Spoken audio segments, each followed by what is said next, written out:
Desde hoy hasta el próximo domingo se desarrolla en el LATU la 9ª edición de la Expo Cannabis, una exposición que ha ido creciendo no solo en productos presentados, sino también en las mesas que están trabajando ahí. Y para hablar de este tema y de todo lo que deriva de este, digamos, de esta producción, de este consumo, de todo lo que tiene que ver con el cannabis, estamos recibiendo con mucho gusto a Mercedes Ponce de León. Mercedes, ¿cómo andás? Muy bien, muchas gracias. Por favor, realmente, bueno, Mercedes es cofundadora de Expo Cannabis Uruguay y además de la plataforma de negocios Cannabis Business Hub. Bueno, que me imagino que da otra proyección, digamos, a que sea solamente un producto de consumo, como se lo señalaba hasta hace no tanto, ¿no? Sin duda, debido a la guerra de las drogas es que esta planta ha sido muy estigmatizada, pero justamente nosotros a raíz de la regulación del cannabis lo que queremos visibilizar y promover es el desarrollo del sector industrial, del sector del cannabis medicinal, porque la planta de cannabis es materia prima para un montón de productos y de industrias que además, por ser huella de carbono positivo y un cultivo bueno para el medio ambiente, digamos, no muy exigente en ese sentido, permite el desarrollo de productos como el papel, los textiles, los bioplásticos. Incluso tengo unos zapatos hechos con tela de cáñamo, confeccionados en Argentina, y la verdad que eso es justamente lo que queremos traer, todo lo que se puede hacer con esta planta, más allá del compuesto psicoactivo, ¿no? THC, que a veces queda reducido solo a eso. Claro, vamos ahora en un ratito a profundizar en todo lo que tiene que ver, por ejemplo, con la legislación, de cómo se está viendo, cómo ha evolucionado desde 2013 hasta ahora, ¿no? Pero contame qué es lo que se puede ver, qué es lo que hay de propuesta en la Expo Cannabis. Bueno, el evento es como ya 9 años, es un evento bastante grande, son 3 días. Este año además nos adaptamos a la llegada del Mundial, así que por lo general arrancamos a las 13 horas, pero en este fin de semana vamos a estar arrancando desde las 11:30 de la mañana con un Fan Fest, que vamos a estar viendo los partidos del Mundial en pantalla gigante, así que bienvenidos todos, obviamente, a alentar hoy a la Celeste, pero a todos los demás partidos. Desde temprano, con la entrada del evento, sin costo adicional, se puede ingresar a esa área y vamos a tener shows, obviamente, en vivo, artistas, va a estar tocando el Negro Rada, la Teja Pride, Chala Madre, y además, dentro de lo que es el ambiente canábico, nuestra intención es promover y dar acceso a cierta información de relevancia. Por eso tenemos conferencias, foros y talleres. Todos los contenidos del evento no promueven el consumo de cannabis, sino que informan sobre estas cuestiones que tienen que ver con la reglamentación y con el potencial industrial, y lo que buscan justamente es ayudar al desarrollo de negocios, de innovación, de trabajo, y aprovechar esta oportunidad que tiene la región. Me llamó la atención que digamos, un componente importante de quienes visitan la Expo son extranjeros. Sí, más del 40% de nuestro público ¿por qué se da? Es extranjero. Porque realmente, y esto sucede desde el primer año, notamos que hay una real necesidad de acceso a información sobre estos temas, que el cambio de paradigma es un cambio generacional en términos de las sustancias, que ya estamos viendo las generaciones que venimos criadas en esta esfera de la guerra a las drogas, ya estamos viendo el fracaso de esa política pública y los daños asociados que ha generado a la sociedad este tema. Entonces, vienen ciertos aires de cambio donde nuestras generaciones necesitan innovación, necesitan productos con valor agregado, productos que sean amigables con el medio ambiente, que sean biodegradables. Por eso promovemos el desarrollo del cáñamo como un sector industrial potente para aprovechar los recursos naturales de toda la región. Y bueno, en Expo Cannabis Uruguay, desde el día 1 llegaron un montón de brasileros, argentinos, chilenos, gente de toda la región, empresas de varias partes del mundo. ¿Interesados en qué? En información, más que nada, porque por ejemplo el consultorio de orientación en cannabis medicinal, que es un consultorio que existe en Expo Cannabis desde el año 2015, segundo año del evento, llegaba la gente a preguntar cosas medicinales y no somos médicos, entonces organizamos un consultorio, hasta el día de hoy funciona, de hecho se replican varios eventos similares en muchos países del mundo, con médicos profesionales especializados en endocannabinología, que es el área de la medicina que tiene que ver con los cannabinoides, que son los compuestos químicos de cannabis, y atienden consultas consulta sin costo en el evento. Se llena el consultorio. De hecho, a tal punto ha llamado la atención nuestro evento que durante muchos años hemos trabajado en la protocolarización, en el registro de la marca y hemos lanzado ayer una franquicia, anunciamos una franquicia, vamos a hacer Expo Cannabis en Brasil el año que viene. Que eso es una noticia que queremos realmente compartir porque a nivel comercial para la industria uruguaya es una nueva oportunidad de cruzar las fronteras, de poder visibilizar nuestros proyectos en Brasil y poder generar negocios bilaterales y a nivel regional que promuevan el desarrollo de este sector. Mercedes, si tuviéramos que pintar un pantallazo de cómo está la situación, es decir, cuántas personas están comprando en farmacia, cuántas personas cultivan, ¿tenés ese panorama? Sí, por supuesto. En Uruguay tenemos más de 50.000 personas registradas y dentro de eso hay más del 70% adquiere y elige adquirir mediante la vía de la farmacia, ¿no?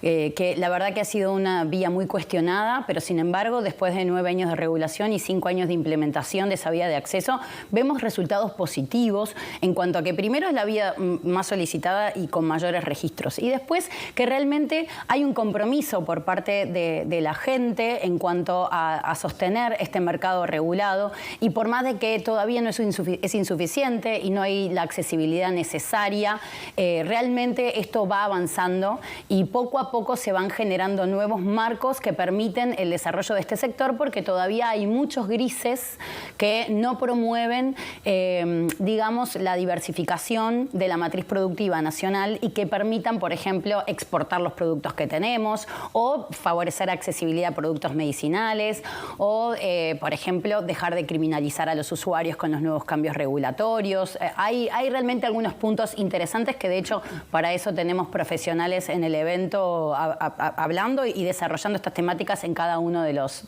paneles. Justamente de temas legales te quería preguntar, porque en 2013 se habilitó la producción de cannabis en Uruguay. También, bueno, un consumo no criminalizado, como decíamos, pero en lugar de haber un avance en la legislación, ha habido pequeños retrocesos y cierta inseguridad, es decir, si tenían que dar a conocer los nombres o no, quién los podía reclamar. En su momento fue una discusión que se dio además el año pasado, que genera cierta incertidumbre. Me escribo a la farmacia y después me van a pedir mi nombre, ¿no? Sí, eso es... ¿Cómo ves... ¿Cómo tomás esos digamos, empujes desde la política, ¿no? Bueno, sin duda que es un tema complejo porque, como mencionábamos, esto marca el fin de una guerra de las drogas, el fin de un prohibicionismo que todavía está muy instalado en las cabezas de las personas, ¿no? A lo largo y ancho de los distintos aparatos burocráticos, judiciales, estatales y sociales, en la mismísima calle. Entonces, es un proceso que se vive, digamos, de a poco. Es verdad que tenemos una regulación que permite y habilita ciertas prácticas y, por otro lado, en los últimos años, con una lectura prohibicionista de los marcos regulatorios, en los juicios también, en el Poder Judicial, con una interpretación prohibicionista sobre la ley y con algunos cambios como fueron el de la LUC y el Código Penal, hay un ecosistema que hoy en día, esos grises que mencionábamos que quedaban en la regulación, son blanco de criminalización a usuarios. De hecho, por ejemplo, hay personas que están en la cárcel por el simple hecho de pasar un porro, que es algo que por lo general sobre todo no mujeres, era... ha pasado mucho en mujeres, ¿no? Las mujeres están principalmente por intentar entrar cannabis a la cárcel, sí. Que el cannabis es un producto legal en este país, de hecho algunas, no importa si es un gramo que intentas entrar o más, siento que no debería ser penado con esa dureza, sin embargo los delitos de drogas hoy no son excarcelables y por lo que vemos la persecución se da a pequeños productores o a pequeños cultivadores que básicamente tienen estos grises que los criminalizan, pero no vemos que se esté atacando realmente a la raíz digamos, del crimen organizado, ¿no? Entonces, en ese sentido, hay una cierta hipocresía en cuanto a cómo se está ejecutando en ese sentido, pero bueno, por eso tenemos en el evento el panel del día viernes, que es del gris de la regulación al blanco de la criminalización, justamente para poner estos temas sobre la mesa y dejar que los profesionales puedan analizar los puntos que hay que discutir. Sin embargo, más allá de que uno de los grandes argumentos para legalizar el consumo de cannabis o de marihuana era la lucha contra las drogas, igual se ha mantenido el tema como un combate. Con otras drogas también. No sé si tanto con marihuana, pero es decir, no ha sacado el tema del narcotráfico es que es en la agenda, ¿no? Es un tema complejo. En principio, el consumo de cannabis siempre fue legal y en este país es legal consumir cualquier droga. Desde 1974, en plena época de la dictadura, al usuario de drogas en Uruguay nunca se lo ha criminalizado. Nunca quedó estipulado claramente cuál es la cantidad que uno puede tener para consumo personal y cuánto no. Entonces ahí queda siempre librado al azar del momento de los juicios si se criminaliza o no. Más allá de que el consumo sea legal, por supuesto, todo el resto de las actividades no eran legales. La regulación viene a permitir vías de acceso que permitan promover los derechos humanos de las personas, porque todos sabemos que si la idea es luchar contra el narcotráfico, la producción de cannabis o el tema cannabis es una porción muy pequeña de lo que viene a ser el negocio del narcotráfico. Si uno quiere atacar el negocio del narcotráfico, realmente tiene que regular el mercado de todas las sustancias, porque el narcotráfico existe simplemente porque esto es ilegal. Si esto no fuera ilegal y se podría comprar 1 kilo de bananas con 1 kilo de otra cosa, por ejemplo, como en cualquier otro producto agroindustrial, con sus riesgos, con sus controles, como tiene que ser, pero lo que lo hace tan lucrativo este negocio es justamente la prohibición. Si no, no existiría. Y ese prohibicionismo ha coartado, digamos, países, corta transversalmente. En Uruguay lo vemos tal vez con menor intensidad que en otros países como son los países productores o los países comercializadores. Nuestro país se ha caracterizado siempre por ser un país de tránsito dentro de este esquema, pero bueno, realmente hay un marco regulatorio que hoy ampara a por lo menos poder desarrollar actividades productivas serias, legales, que promueven el desarrollo del cannabis medicinal, que es, por ejemplo, la producción de flores con THC, que es compuesto psicoactivo, pero para uso medicinal. Tenemos en Uruguay empresas que producen de alta calidad, que se exportan y se venden en los mercados más exigentes como el de Alemania, y sin embargo esas flores, esa producción, por nuestras propias trabas burocráticas y reglamentarias, los uruguayos que tendríamos derecho a acceder no estamos accediendo. Entonces hay una realidad que el Uruguay tiene un empuje y a la vez un freno. No por un tema legal. Por un tema completamente burocrático de las autoridades sanitarias, específicamente los mandos medios y el equipo técnico del Ministerio de Salud Pública, que cambian los gobiernos, pero el equipo técnico queda y a veces no permiten el desarrollo de actividades que es interesante, para que la gente lo pueda entender el esquema. Tenemos un Estado que cobra licencias y cánones de licencias a empresas para habilitarlas a desarrollar cierto tipo de actividades como producción, comercialización, exportación de ciertos productos, y es después el mismo Estado el que mediante burocracia tranca y no permite que esas empresas puedan ejercer sus licencias y sus comercializaciones. Entonces, por un lado las habilitan y se cobran cánones, y por otro lado el mismo Estado tranca. Eso es una situación compleja que justamente estamos haciendo los esfuerzos para visibilizar y que cambie, pero por otro lado tenemos autoridades que sí aportan. Por ejemplo, celebramos que el 14 de noviembre ha habido una resolución del Ministerio de Ganadería, Agricultura y Pesca para promover la habilitación de plantas de procesamiento de cannabis no psicoactivo. Eso es una muestra clarísima que con voluntad política y con ganas realmente de ver un sector floreciente en un espacio y en un lugar sin riesgos, porque esto estamos hablando de cannabis no psicoactivo, con voluntad política se puede ir de la mano y se puede ayudar y promover al desarrollo del sector. Así que en ese sentido celebramos lo que hizo el Ministerio de Ganadería. Mercedes, quizás pesa, y te pregunto, ¿no? Porque depende de qué lado se mire, a veces pesa más un argumento que otro, pero pesa el miedo al efecto que pueda tener el consumo de cannabis o los riesgos. El otro día leí un informe del año 2021 del Ministerio de Salud Pública y volvían a insistir en los riesgos que hay aún para habilitar el consumo de cannabis medicinal, que no es solo fumando, que no es fumando, sino que hay otra presentación y otras maneras. Estamos 100% de acuerdo que hay riesgos y que es muy importante justamente investigar, evaluar y poder informar a la sociedad sobre los riesgos. Pero estamos rodeados de sustancias con riesgos y sin embargo podemos convivir con ellas. Acá el problema no es que hay que tenerle miedo a la sustancia, porque a través del miedo uno no puede realmente ejercer sus derechos porque nos nubla. Acá hay que tener información, datos reales, investigaciones. ¿Dónde está la evaluación y el monitoreo de la implementación de esta regulación para poder mostrarle al mundo cuáles son las consecuencias que ha tenido? ¿El IRCA no lo ha hecho? Bueno, no solo le compete al IRCA, le compete a varios entes y todavía falta evaluación y monitoreo, sin lugar a dudas.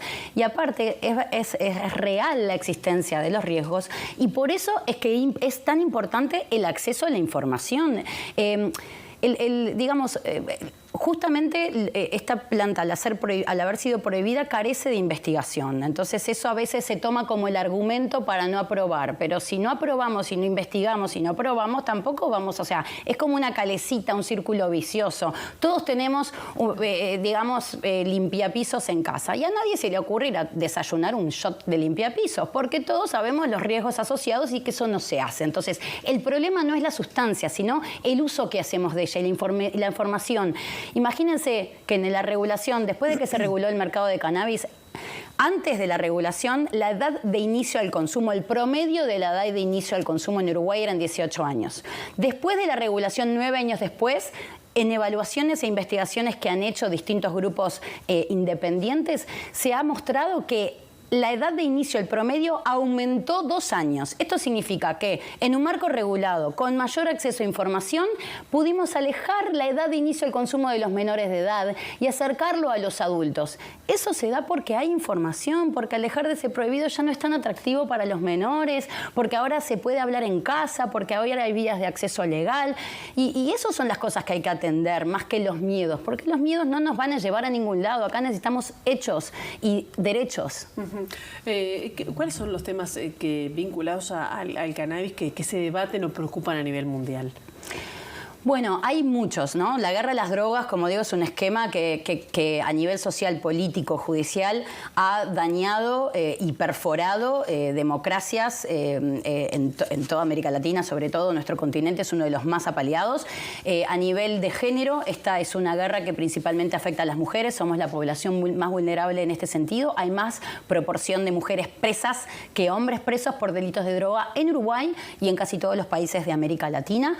Hay también una preocupación obviamente a nivel medioambiental porque este es un cultivo que podría ayudar a regenerar nuestros suelos, a limpiar nuestras aguas y a permitirnos tener materias primas más amigables. Por ejemplo, nuestro país es un país productor de celulosa para papel y sin embargo estamos deforestando nuestro país plantando eucaliptos cuando tenemos la posibilidad de plantar cáñamo que rinde muchísimo más por hectárea, por metro cuadrado que el eucalipto y sin embargo todavía no estamos aprovechando esos beneficios. Entonces, a nivel regional hay una gran oportunidad y a nivel económico estamos todavía esperando, por supuesto, que Estados Unidos saque a esta planta de la lista 1 de estupefacientes prohibidos para que pueda el sector financiero operar tranquilamente porque tenemos un bloqueo financiero que no es casual y que deviene de una política prohibicionista del gobierno federal de Estados Unidos que mientras internamente en lo que son los gobiernos departamentales o regionales, estatales, digamos, dentro de lo que es Estados Unidos,